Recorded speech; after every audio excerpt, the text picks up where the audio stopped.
In this interview with the founder and CEO of Originality AI, John Gillham, we'll discuss whether AI content detectors are BS, the clapping in or what happened to AI sites during the updates, how Google can detect AI content, the future of AI, and how it impacts SEO, plus what to do instead. Let's go. Are AI detectors BS? Great question. No. So it depends what your use case is. If you need 100% provable, absolute certainty, then detectors don't work for that. They do produce false positives. They do produce false negatives. But just because the weatherman isn't always right doesn't mean you look at it. So they're classifiers. The efficacy is very high, but they are not perfect. How does it work? I know, for example, with ChatGPT, I've often heard that it's not actually good for creating content because basically what it's doing is guessing the next word in terms of probability. Is that correct? So I think that's the base work around how LLMs work. There was an interesting explanation where they aren't actually writing content. They're just dreaming about what somebody would have created in the same way that like we create dreams in our head about the sort of what the world was that we lived in. LLMs are creating a dream about what the content is. So that's how I like to think about how GPT creates content. How detectors work is, so it's a different kind of a model than ChatGPT in terms of it's a different kind of AI where it's a classifier. It's fed millions of records of human content, millions of records of AI content, and it learns to tell the difference between the two. Humans are really good at thinking they recognize patterns. The stock market has been built around humans' ability, thinking that they have the ability to detect patterns. But AI is truly exceptional at identifying highly disconnected and crazy patterns. Imagine putting a human in a warehouse with just books and books of human content and books of AI content, and then making this wild mind map about the differences between them. How would Google check if content is AI generated? Yeah, I think that's an interesting question, though. I think what we're seeing right now is they're struggling algorithmically. I think our AI research team at Originality is incredibly smart. Some of the smartest people in the world are working on this project, but Google also has as smart people. Hard to bet against Google's sort of intellectual capability in their office. And so I think it's why have they attacked it the way that they've attacked it in terms of the March 5th update, the March 5th manual action, and the PsyOps component of that. I think what we're seeing is that it's resource intensive to detect it. And so it's a sort of a potentially a second filter or third filter that they're looking at to try and identify this content. Because if they were to apply AI detection models similar to what we built at Originality across all content on the web, it would hurt them in terms of it would financially be incredibly intensive and expensive. And so I think that's why we've seen what we've seen in terms of the manual action directly attacking it. Do you think it was like a PsyOps sort of situation? Yes. Yeah. It's just, why would they have? I've never seen a Google update with that many announcements around it. I've never seen that kind of manual action, coordinated manual action, all on the back, all on the front end of a larger Google update. Where, yeah, I think it was an attempt to potentially you're the living case of it, potentially a attack on public people figures that are talking about it. I think it's a lot of data that points to this update, the manual action update in particular, was built to strike fear into people around the use of generative AI, which I think shows a couple things, shows that they are struggling to deal with it algorithmically, shows that they don't like it. They don't like that their algorithm that can be easily manipulated by AI content. So I think I think there's a psyops component to it. Yeah, I think it was a really smart move. And actually, if you look at the sentiment around AI, you probably know this better than anyone, is it just seems like there's a lot more fear and a lot of people are scared to use AI. I saw some big influencers tweet that they've fully switched back to humans now. And I've seen other influencers who are not just scared to talk about AI, they're scared to talk about SEO, like completely now. They've totally switched. And I don't blame them. I can see why they wouldn't. Do you think what do you think was happening during this update? Do you think they went after influencers about SEO or influencers about AI or just influencers who were interested in bulk content generation? I'd say I'm not, I don't, I'd say I try and read what we look at in the data. And I'd say I don't have the data to say what were these influencers, were you attacked? Were you specifically identified? I think there'd be legal risk associated with that. And I would be maybe surprised if Google took that path. Maybe they didn't. I think they looked at, when we looked at a study across Raptive, Ezoic, and Mediavine sites, 75,000 sites, 2% of them were de-indexed. So that's 1,500 sites. I'm not sure if the first filter were like, great, like Google sat in an, employees sat in an office and said, great, who do we want to go and attack? Or did they just look at, okay, what sites, they could have done a first filter on what sites have had a massive increase in the indexation rate within our database. Number of pages has exploded. Great. Let's look at them, run it through an AI checker, and then manual action any that triggered it. That would have been a pretty easy, we would have been capable of coming up with that plan. So I don't know. I'm not convinced that that they definitely targeted, or if it was just a sort of convenient result for them. From what I've seen, I'm 99% sure that Yeah. people were individually targeted. Yeah, for sure. Because there were And, some. and not out of Google's playbook. Like Google Yeah, has, I'm not. Yeah, yeah. it feels like Google has done that in the past as well. Yeah, like Charles Float, Carl Roof, these are good examples of that, right? Do you think that Google is totally against AI content, or do you think they're against just publishing content without editing it? Yeah, I think Google's got a really tough. So I think they're 100% against AI spam. I think that's easy. I think so. It's not all AI content is spam, but I'm pretty sure that all spam right now is AI. There's no one that's hiring writers for like outrageously cheap when you can use AI to pump out spam content. So they're, I think it's, they're not against AI content. They're against derivative content that adds no new net gain to a piece of content. I think like most updates where Google has to fight a strategy, sometimes there's collateral damage with sites that are using AI the way that Google would say that they want you to. It's a tough one for Google because I think it's absolutely an existential threat to Google. If their search results are filled with nothing but AI content, then why would people go to Google? Why wouldn't they just go to the AI that would have more information about you? And so Google needs to be this like AI forward company while fighting AI in their search results, while taking a balanced approach to what is spam and what isn't spam when it comes to AI. So I think to answer your question, they're 100% against AI spam, and there will be collateral damage as a result of that. Yeah, the way that I interpret it is like they're not necessarily against AI content, but like you say, 100% against AI spam. If it's not being fact checked, if there's no editing, if it's easy to detect that it's AI content, then this is what it's going after. Yes, and I would say that like I think the on my most important sites, we so I'll use originality as an example. We use some AI content where we have English as second language researchers that create some content for our site. The use of AI makes that content much better for the reader. I'm very scared of using AI content on some of my other most important sites because I'm afraid of the collateral damage. And then I have other sites where I'm happy to be using it. Yeah, that makes sense. Do you think these days it's just easier and faster to get a human writer anyway? Because if you have to do so much editing anyway, wouldn't it just be better to get a human writer who can do it in an hour, a couple hours? Yeah, and that's not, if you look back at, we're going way back. So to answer the question, it depends. I think there's certainly some topics where that's the case. I think if you have a unique data set that allows you to create content that is net new, that provides information gain, I think AI is great at consistently creating output based off of some inputs that if you're bringing that new information to is great. I think if you look back at some of the previous strategies that were involved in manipulating Google search results, Google just continued to raise the bar, right? So it was like private blog networks.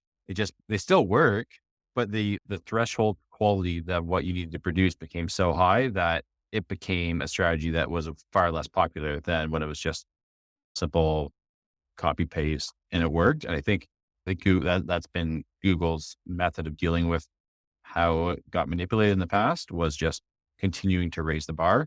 And so I think the fact that you're asking that question means that they've been potentially somewhat effective in in raising that bar that it can't just be copy paste out of ChatGPT. I know you've talked a couple of times today about information and adding new information to your content. I guess have you read like the Google patent about information gain and how basically like they talk about in the patent comparing your document versus other content on the web and then comparing to see, okay, have you actually added something new to the internet? I guess that's what you're talking about as well, right? Yes, I haven't read the patent, but familiar with sort of the findings from it, but I haven't read it. But yeah, interesting. Could yeah, sorry, continue. I was curious to hear what you were saying. So how would you recommend adding something new to your content that's not been seen before? Because I know that your website gets a lot of traffic. Yeah, I think so. I think it's niche specific, your information specific. So, for example, for originality, yeah, we do well in terms of organic traffic, get quite a bit. And we've taken a few different approaches around it, using our own studies. So, doing our own studies has been incredibly helpful, especially because it's so related to our tool. So, looking at the March 5th update and doing a study around the number of sites that were de-indexed, looking at a historical study on the amount of AI content that was in Google search results. When adding in sort of the data plus opinion, it has been very helpful for us to be able to help achieve that information gain and not just a copy paste of what's already out there. And we do well with reviews around writing tools, and the net new information that we provide to each one of those articles as we run the output of that tool through our own detector and report on the results. That makes sense. One of the most common questions I used to get when I published a lot of AI content was, how do I bypass the AI detectors? That's the question I get asked from YouTube comments all the time. What would you say to people like that? I think you would say, so it depends on your use case of why you're wanting to bypass. Are you wanting to trick a human or trick Google?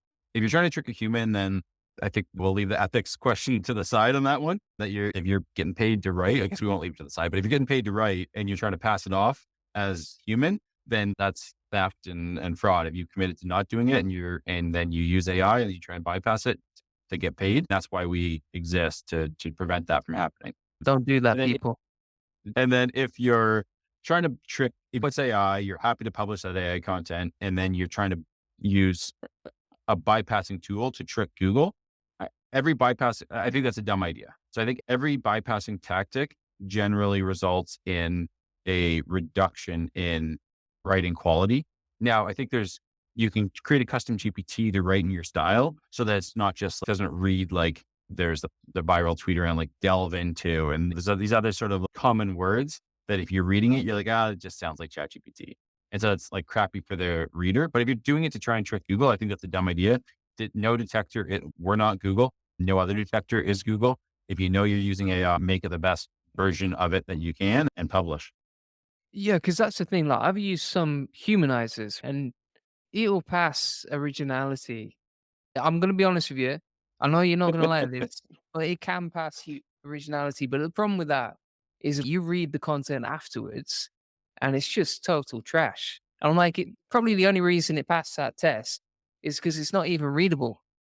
So we've not found a humanizer, and we have a red team and a blue team that's always trying to work against each other.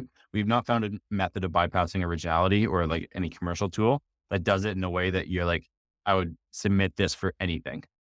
Yeah, that's the experience that I found was like, yeah, I would be embarrassed to post this on my website after using that humanizer. And it also seems like a cat and mouse game with AI detection because, for example, when I first tried originality, you everyone's having a bit of fun. We're trying to pass the AI detectors and try and get the green score. But then what worked maybe last year or 12 months ago won't work tomorrow or next month or the month after. So it seems like a constant cat and mouse game. Is that correct? Yeah, that's correct. If the world of Google is pretty dynamic, but this world of the last year and a half has been pretty wild in terms of just like it's felt like a battle every day in terms of a new model coming out, right? Whether it be Cloud 3 that was then slightly more capable of bypassing us. Yeah, when we first came out, it was trained on GPT-3, then ChatGPT came, then 3.5 Turbo, then 4, and you just trying to continue to catch up. Paraphrasers were really effective at producing content that would bypass, that would also be reasonable. So we trained on that. So basically we have a red team and a blue team. Red team's always trying to like trick our detector, has unlimited access to our detector. goes and tries to find methods to beat us, finds a method, and then we train against it and close that gap. So it is a cat and mouse game. How big's your team? Like, how many people? It sounds like you got a red and a blue team. Like, how big is your overall company and the team involved? Yeah. So we're at like 18 people, with more than half being deep on the tech side. If you don't mind me asking, feel free to say no. But what's like the MMR for a company like yours? Yeah. And so, yeah, we don't, I've had other businesses where we definitely publicly shared kind of results. We don't share results. I'd say we're doing okay. We're supporting that team, but we know that this sort of is a business that has, we're not talking about like the writer side of this, but like if there's a writer that's written an article that gets a false positive, then they don't get paid. That's a painful experience. And we're trying to minimize that, but we know that does happen with classifiers. Yeah, no, I think you've done a great job, man. Like you've grown to one of the biggest brands in the world in this game, right? And that's probably quite a competitive space. How do you think with these constant releases, right? For example, Claude Opus came out this year. You got ChatGPT 5 on the horizon. ChatGPT 4 came shortly after 3.5, for example. How do you think Google's going to continue to keep up with this situation? Yeah, I don't know. I think we ask ourselves the same question. So I'll make two cases, and you can decide on which one is more likely of happening. So there's the transformer technology is the foundational technology for all of these models. Um, the data set that gets consumed is all known human content. When it starts consuming its own content, it can lead to model collapse, and tests around it have been highly unsuccessful.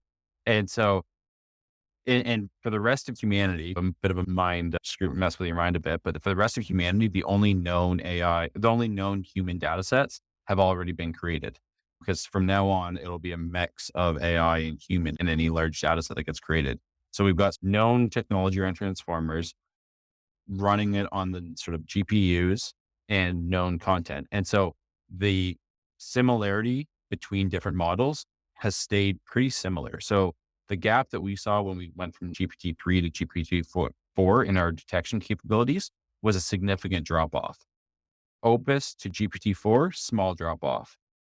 Grok, so of all Mistral, like all new models, the drop off that we see in detection capabilities is very small because of those reasons, where it's like same data going in, same transformer architecture around learning, same machines in terms of NVIDIA GPUs that they're being trained on.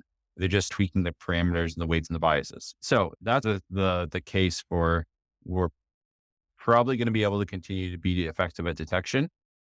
Now the flip side is like when GPT-10 comes out, the rate of progress is such that who's to say that anyone is going to be able to effectively tell the difference between AI and human 2 years, 3 years, 5 years, 10 years down the road. It seems hard to bet against the progress of AI.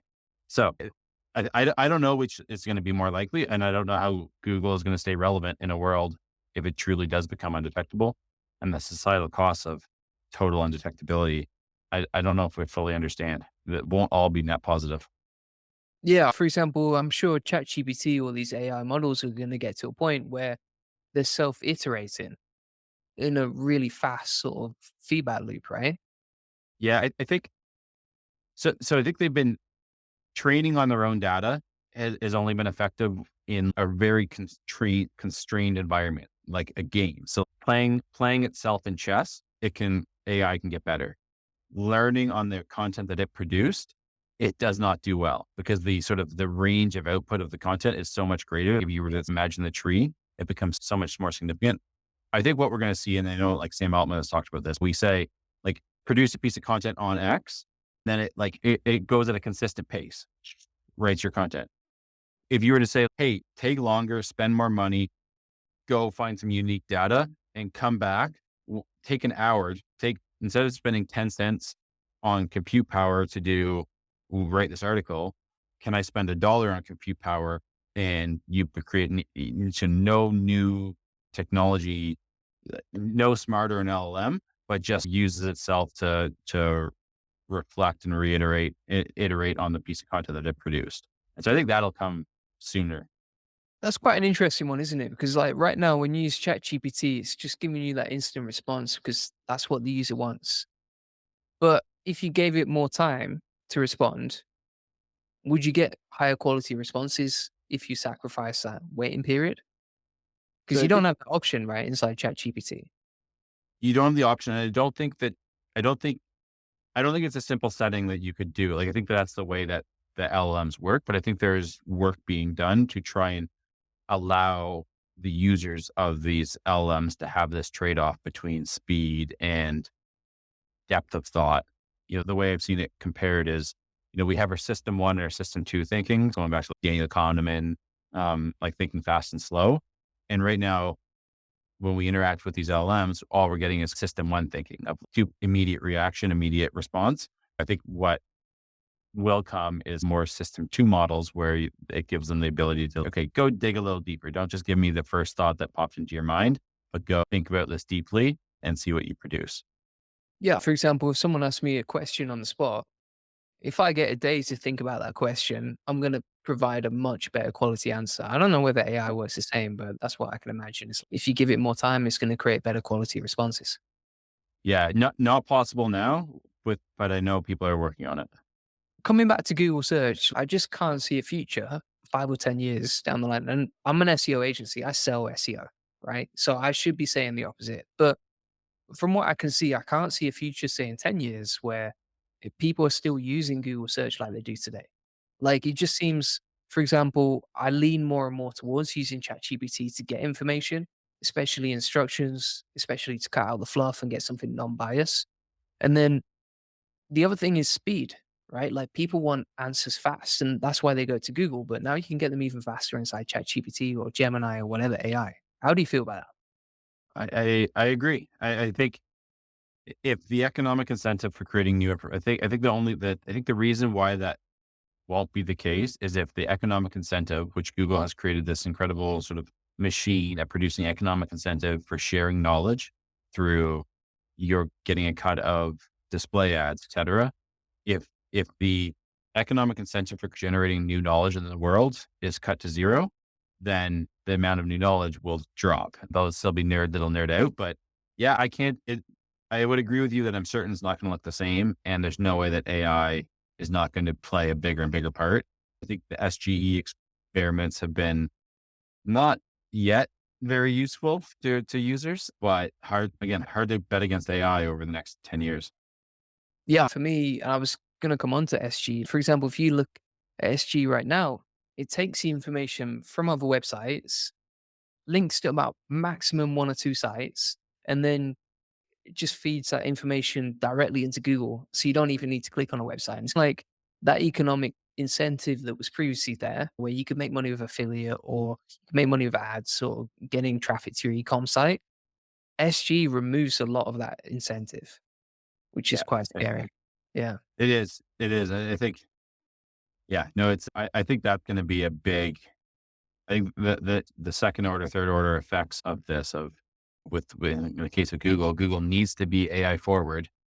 But if they totally crush the writers that are feeding the AI, it'd be a massive problem. But in their defense, they have produced this ecosystem that incentivizes the creation and sharing of knowledge, which now all the other LLMs have piggybacked off of in the form of scraping the web, which exists in part because of the incentive structure that Google has produced. And so OpenAI has benefited from the ecosystem that Google has created. When I look at opportunities, say over the next 5 or 10 years, if things change and progress in that way, it's like number one, learning how to actually, it's like you're not optimizing for the search engine, you're optimizing for the AI model, right? In terms of training it to understand that your brand is maybe the biggest or the most authoritative, etc. I think it's very hard to fake, like you genuinely to build a brand, but that seems like the first opportunity is like AI optimization. And then the other one I see is like pay per click. Because if people spend more time within Google or more time within AI models, then for sure these models are going to serve ads directly inside the models, right? That's how they're going to make money. Yeah, I think that's true. I'd add, I think if we're competing, if all we have to offer into the world is words, I think this is shooting myself in the foot to some extent, but if all we have to offer into the world is words in terms of the value that we're providing through our website, I think that's going to be a top uphill battle because we're going to be competing against free. But if we have, I think the other opportunity that I see is sites that add value beyond the words, whether it be a calculator, whether it be an e-commerce store, whether it be a SaaS business that simplifies a tool. I think it's like, I think the opportunity that we see, that opportunity that I see from a like content standpoint and like from the skill set that I've been working on the last 10, 15 years around like producing content that ranks well in Google. I think it's attaching that to further down, like to further down the value chain where it's like words plus some other ability to add value to that site. So e-commerce is a great place to start where I think, people are suddenly buying stuff and there's still going to be an algorithm that determines who's buying it or which product gets shown to those people. So yeah, I think I agree with what you said. And I'd add that's the other opportunity that I see moving forward. The other thing I see is like with personal branding, the value of that is just gonna 100x. Because if everything is generated with AI, then the content creators who are actually building a name and a reputation and a brand for themselves, that's just gonna pay off dividends because it differentiates you from all the other tools and platforms and AI content that's already out there. I think so. I think I fully agree with that. I think the sort of what it means to be the author behind a piece of written work is going to mean so much more moving forward. Whereas I think societally, we've been fine with like pen names existing.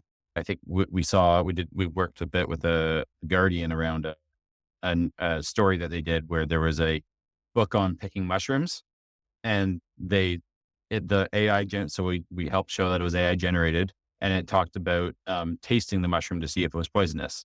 Not really the right strategy, and it was a fake author, AI generated, published on Amazon. So I think, how does society deal with the inability to tell if it's human or AI? And I think the telling whoever's standing behind that piece of work will become a bigger and bigger deal. And then the bigger that personal brand is, I think the more weight and the more power that people will have. So yeah, fully agree.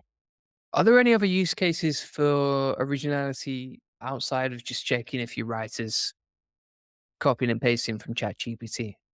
Yeah, and that's the primary one. We have like, wherever you sit on the sort of the, hey, I want to publish it. I'm happy to publish AI content. I'm happy to not publish AI content. I don't want to publish it. No one wants to publish factually inaccurate information. And so we have a fact checker. It has its limitations. It's an efficiency lift, but it's not perfect. We still have it in beta. Readability tool. And we're working towards being a solution that is, if you're publishing content on the web that you want to perform, what's your criteria that you want your content to be at? And then helping to demonstrate that where you're falling short on a complete quality control QA/QC step. What do you personally use AI for? Yeah. Writing sometimes, like I find I like to think I find I like, and I get teased by staff all the time, but I like to think in spreadsheets. If I could just communicate life in the spreadsheet, that'd be great. That's what I Um, do. That's what I do too. Like my whole life is in spreadsheets. Sometimes I find like words aren't don't flow as smoothly as my idea does when I'm thinking through it in a spreadsheet, and dumping my sort of scattered thoughts into ChatGPT, and I have a custom trained GPT that is trained on some of my writing. And so that's one use case for emails to the teams. It's 100% all my thoughts. It's just put together in a word structure that makes way more sense. So that's one use case. I use it a lot for data analysis, even though I'm a spreadsheet nerd. It's just the speed at which I can dump in some raw data, ask it some questions, and interact with it. I think that's huge. And then learning new things. So whether I'm learning new programming language a little bit that I'm trying to understand, I find it like brings me to reasonable competence at a pretty rapid speed. That's cool. In terms of AI in the future, you think about AI a lot, you use AI a lot, you've built a whole company around it. Like, how do you feel about AI in the future? Do you think a lot of people feel like it's going to be some dystopian future where humans have very little value or can't provide value outside of AI? What are your thoughts on it? You must have contemplated it a lot. Yeah, for sure. Yeah, I think there's like a few, and I think I don't have conviction about. I think there's a few scenarios where I'm like, yeah, that could be true. Yeah, that could also be true. And I think that's what's so exciting about this world right now is that there's that it's not like, I don't know, when the automobile came out, I don't know if it felt the same way, but yeah, that's clearly going to be like, we see how this world is going to play out, or like a plane or like a phone. This world feels like it has a lot of variation in how this could go. Could be dystopian. We better figure out universal basic income because that's the only path that we have in the future is finding fulfillment through human relationships, and AI is going to take care of everything else possible. So I think, or are we just massively overestimating the current technology because it's just it's doing math tricks right now to create similar, and it's like shockingly good. But if you ever really push it, it doesn't produce net new. So I think the positive case and the way I think about it right now, and probably my highest probability scenario is, I think AI is really good at bringing us up to current capabilities. I think studies have shown this where they looked at consultants using AI, expert consultants using AI, consultants using AI versus that's a control set not using it. It raises the performance of novices up to expert level and slightly pushes experts ahead. So I think we're going to have a lot more of humanity working at the edges of our current understanding. And that's going to be pushing more and more of sort of human knowledge. I don't know if AI in certainly the current products and the near term roadmap will massively push human knowledge forward, other than the fact that it will lift far more humans to be operating at the limits of current understanding. Yeah, I think it's a very empowering tool, but it doesn't reduce the need for humans yet. But I don't know what Yeah. ChatGPT 44 looks like. That could be a scary Right. world, right? I have some Yeah. friends who are entrepreneurs online, and they're convinced that this is the last chance to make generational wealth. Interesting. That they think that there'll be such limited opportunity for us to add value because AI will be Yeah, providing the majority of the value. yeah, So exactly. grab the bag now, grab the Yeah, that's capital it. now, because that's it. But that's quite a good mindset either way because you're like, okay, as an entrepreneur, I'm just going to go for it and push myself as hard as I can right now. And Yep. even if AI doesn't replace humans, and even if my theory is totally wrong, and this is not my theory, it's my friends, but Yep. even if that theory is wrong, then it's okay because I pushed myself as Right. hard as I could anyway. It's like, Yeah. I think we get it's interesting because it's impacting all parts of, like, you talk to any business. So I own a pool business and mostly passive. The operating team that runs it, they bought a bakery that has a oven that's 140 years old. And I think are those things going to be disrupted through AI in some capacity, but are people still going to want a donut? Yes. There's people still going to want I to, still want to. are people still going to want to swim in their pool? And I think we can get so focused in this, like our world around like online, Google, I think there's a lot of other parts to this world that are, AI is going to touch, but what's the path to a Tesla bot cleaning a pool? Not unbelievable, but I don't know. I don't see that world in my future. We've been talking about that world since the Jetsons, and it hasn't yet come. Could age poorly, but I just don't see that playing out in the next 20 years. Yeah, that's it. I think there's a lot of fear and uncertainty and doubt, right, as well. And people tend to look at the worst possible situation. But like, especially after this update, if you look at human writers, they've probably seen a massive lift and they thought it was totally over for them, right? Last year. Yeah, I wish I had some data on that in terms of what has been like the number of postings for human writers on Upwork and trended that over time. It'd be really interesting to see. Yeah, for sure. Yeah, we've seen at our own agency, like human content. We've never sold AI content to our clients, but human content clients are loving it right now. Double the Interesting. orders. And fell off a cliff.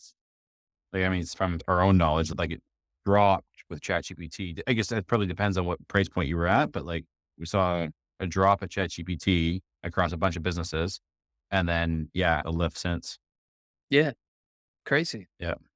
That's it. All right. It was great having you on the show. Really appreciate you taking the time to answer. Is there anything else you want to say before you go? Yeah, no, it's fun to geek out on this topic. I think, a couple of things I always try and make sure I share, but there's a few things around detectors that are great for people to understand. I've mentioned it whenever I can, but scores, when they say 75% human, 25% AI, that means that there's a 75%, that it believes there's a 75% chance that content was human written, not that it thinks 75% was human and 25% was AI. And yeah, that's a key one. And then I think anyone that's and I think your audience should certainly would be well aware of dealing with the nuances of algorithms. But AI detectors fall in between that. Like, AI detectors are BS. AI detectors are perfect. They are not perfect, but they are highly effective. And we have a bet out if anyone wants to take us up, but no one has yet, on if anyone that thinks detectors don't work, we're happy to set up a bet for charity. But no one's taken us up on it yet. All right, that's an opportunity for anyone who's interested in that. We've got a bet on. One thing actually I wanted to ask you about before I forget. Some people posted on Twitter about, say, like the Bible or the Constitution, parts of it coming up as AI detected. What's your take on that? Yes, our detector is trained on for web content. Our users are people that are wanting to publish content on the web, and so we train on that. We don't train on Old English, so our accuracy rate drops on non-standard content. So w- on the Bible piece, I think there's no so if you look at historical texts, our we created a data set of 1,000 historical texts. We were like 92% accurate on that historical text. So we're like, we're not gonna, and that's fine. No one's writing like that. We're not going to train on historical text anyways because that's not what our users want to be accurate on. All right, the weirder the text is, the less like web content the text is, the more inaccurate detectors become. And so, yeah, I know it's funny when, I get the comments. I understand that point of view, but yeah, so we are less accurate on like Old English, oddly formatted, odd content. Still pretty accurate, but that's not what our users want us to be bulletproof on. And that's not what we train on. Yeah, thanks. And I'll leave a link to Originality in the description of this video. What's the best way to contact you? Or is it just ordering through the Originality website? Yeah, so anyone can email me. It's jon@originality.ai, and you can find me on LinkedIn and X. Appreciate it. All right. Thanks for being on. Right on. Thanks, Julian. Cheers. So, thanks so much for watching. If you want to get access to my free SEO course with over 40 free SEO tutorials, feel free to get that. Links in the comments and description. And if you want to book in a free SEO strategy session about how to get more leads, traffic, and sales to your website, and learn how we take websites from 0 to 145,000 visitors per month and generate thousands of dollars in sales, feel free to book that in. You'll get a free SEO domination plan. You'll discover the secrets of link building. You get your questions answered, and you'll learn the best link building strategy for your website. Links in the comments and description. Thanks for watching. Appreciate it. Bye bye.